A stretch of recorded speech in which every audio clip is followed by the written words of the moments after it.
ఈ వారమే box office లో సినీ సునామీ షురూ కానుంది. 1-2 లో బడ్జెట్ తెలుగు సినిమాలు, ఒక తమిళ మూవీ మినహాయిస్తే సౌత్ సినిమా సందడి కనిపించేలా లేదు.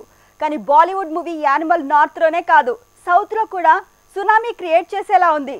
ఈ వీక్ బాక్స్ ఆఫీస్ లో కిక్ కన్ఫర్మ్ అయింది. ఈ వారం తెలుగు, తమిళ్, హిందీ సినిమాలతో పాటు వెబ్ సిరీస్లు కూడా దండెత్తబోతున్నాయి. కార్తీక్ రాజ్ హీరోగా తెరకెక్కిన Atharva, comedian Sudheer movie calling Sahasra, అలాగే తమిళ స్టార్ విజయ్ యాంటోనీ మూవీ విక్రమ్ రాథోడ్ ఈ 3 ఒకేసారి రాబోతున్నాయి.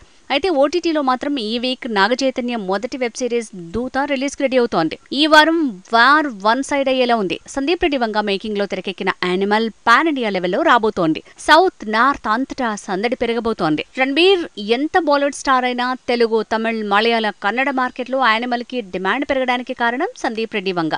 తాను తీసిన అర్జున్ రెడ్డి తాలూకు ఎఫెక్ట్ ఇంకా ఉంది కాబట్టి తన మూవీ అంటే అడ్వాన్స్ బుకింగ్స్ విషయంలో జోరు పెంచుతున్నారంటున్నారు. ఇక ఈ వీక్ తెలుగు, తమిళ, హిందీ మూవీస్ మధ్య పోటీ అనే కంటే యానిమల్ దండయాత్ర అనటమే బెటర్ అనేలా పరిస్థితి మారింది. యానిమల్ అన్ని భాషల వర్షన్స్ కి యుఎస్, కెనడాలో ఊహించని రెస్పాన్స్ అడ్వాన్స్ బుకింగ్స్ తో వస్తోంది. యానిమల్ అంచనాలను అందుకుంటే వచ్చే వారం కూడా ఈ జోరు కంటిన్యూ అయ్యే ఛాన్స్ ఉంది. అదే జరిగితే నాని హాయ్ నాన్నతో పాటు నితిన్ ఎక్స్ట్రా కూడా వాయిదా పడొచ్చనే ప్రచారం పెరిగింది.